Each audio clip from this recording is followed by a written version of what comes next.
Des réfugiés chrétiens sont les seuls personnages du prologue de cette histoire. Ils ont pris une hypothèque sur leur propriété pour l'agrandir et ouvrir la plus grande clinique vétérinaire mixte du Texas, où les membres de l'église se retrouvent maintenant une fois par mois pour un pique-nique.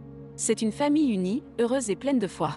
Jusqu'à une nuit où l'une des filles, Anna, a eu des maux d'estomac, pourtant rien n'avait vraiment changé de la routine quotidienne. Christy et Kevin ont passé la nuit à s'inquiéter de la santé de leur fille et de l'échec potentiel de leur nouvelle entreprise. Comme toute mère inquiète, Christy savait que quelque chose n'allait pas. Anna a été consultée par un spécialiste après avoir vu 3 médecins généralistes sans grande amélioration. On lui a finalement diagnostiqué un syndrome de reflux gastro-œsophagien dû à une intolérance au lactose et des restrictions alimentaires lui ont été imposées. Elle a essayé de respecter le régime. Malgré cela, l'inconfort est devenu de plus en plus intolérable au fil du temps. Une nuit, elle a poussé des cris d'angoisse incontrôlables, ce qui a incité ses parents à l'emmener d'urgence à l'hôpital. Le même diagnostic lui a été donné pour la 4e fois lorsqu'elle a consulté un autre médecin. Christy a été choquée par le diagnostic du médecin et a soutenu avec colère que ses symptômes excluaient tout risque d'ascension. Christy a demandé à être réexaminée ou à être vue par un autre médecin. Mais l'attitude méprisante du médecin l'a rendue furieuse, jusqu'à ce qu'elle perde son sang-froid et lui crie dessus. You find me another doctor, you run some more tests. I'm not leaving this hospital until I know what's wrong with my daughter. Le chef du service de pédiatrie finit par arriver, et il examine disant qu'il faut toujours se fier à l'instinct d'une mère. Malheureusement, l'état d'Anna est bien pire que prévu, elle souffre d'une obstruction abdominale complète qui, si elle n'est pas traitée, elle lui sera fatale. I'm sorry to tell you that there appears to be 100% complete abdominal obstruction. What is that? That if we don't clear that obstruction right now, your daughter's gonna die. Afin de pouvoir effectuer une intervention chirurgicale urgente, la jeune fille doit subir immédiatement un certain nombre d'opérations désagréables et potentiellement douloureuses. Il lui explique ensuite son état, lui assure qu'elle souffre d'un trouble intestinal incurable et il la renvoie chez elle avec des instructions strictes pour normaliser son état, avant de mentionner qu'il existe un médecin spécialisé dans ces cas incurables et lui recommande de le consulter à son retour.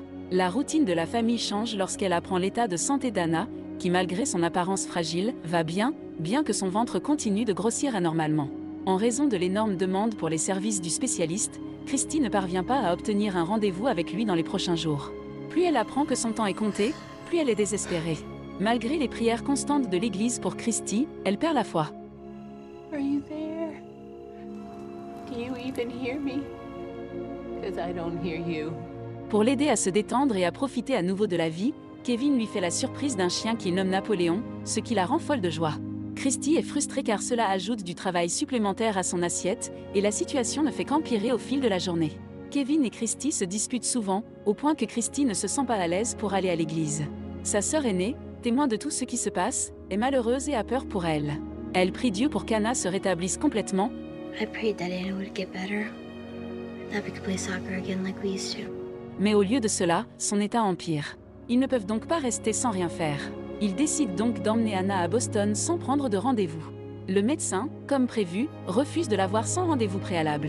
Christy supplie la réceptionniste de l'aider, expliquant la gravité de son état, la douleur qu'elle ressent et les médicaments qu'elle prend. La réceptionniste est triste et désolée, mais elle ne peut rien faire sans rendez-vous.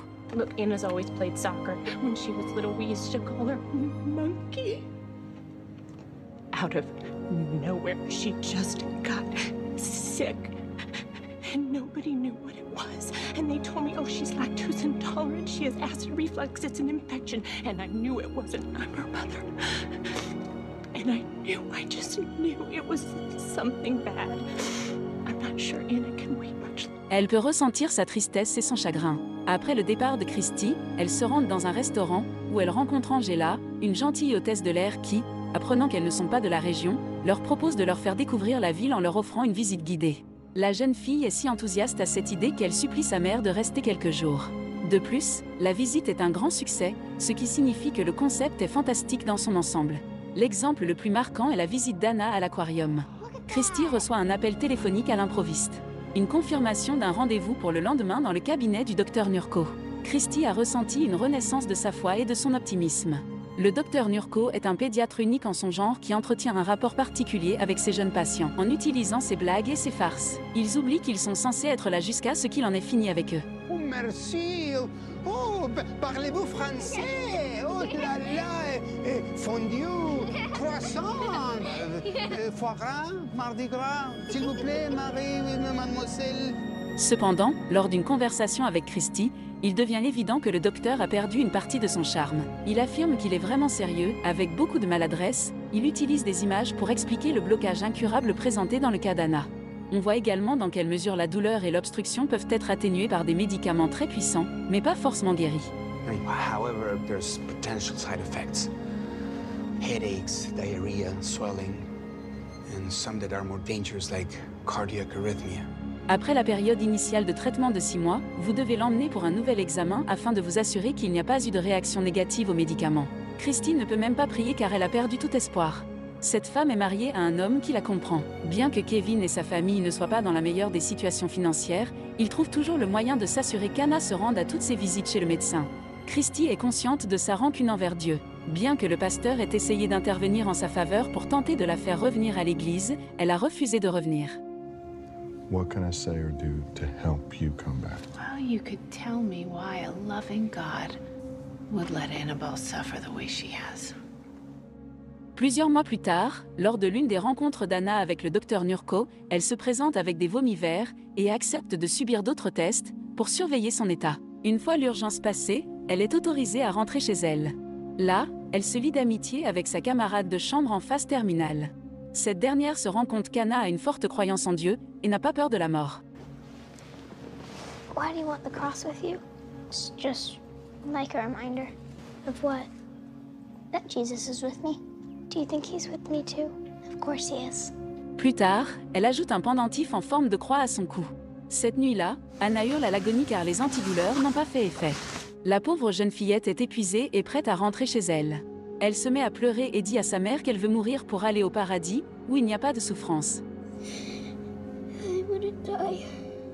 Annabelle, I wouldn't go to heaven where there's no pain. maybe if you went to heaven, you'd leave a hole in my heart. I'm sorry, Mommy. I don't want to make you sad. I just want it to be over. Christy, le cœur brisé, la serre très fort dans ses bras.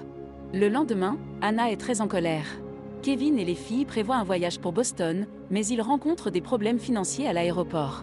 Bien qu'ils doivent payer des frais de découvert à la banque, What if Anna dies before we get there? She's not going to die, okay? le caissier qu'il a entendu avec sa fille est maintenant complice et les a aidés à monter dans l'avion. Malgré tous ses efforts, Anna se sent toujours déprimée et ne s'intéresse à rien, jusqu'à l'arrivée de son père et de ses sœurs qui se font un plaisir de transformer la pièce en une bataille d'oreillers. La famille étant le meilleur des remèdes, le médecin leur propose d'emmener Anna chez un psychologue et lui suggère de passer le plus de temps possible avec sa famille avant son départ. Comme le médecin l'a ordonné, la famille est maintenant à la maison. Alors qu'Anna et sa sœur sortent jouer dehors, Christy appelle le psychologue. Et tous les trois s'aventurent à grimper sur un très vieil arbre, comme ils l'ont fait d'innombrables fois auparavant. Malgré cela, une branche se détache effroyablement et elle tombe à plus de 10 mètres, dans le trou de l'arbre. Ses parents impuissants appellent les pompiers. Les pompiers et les journalistes arrivent aussitôt.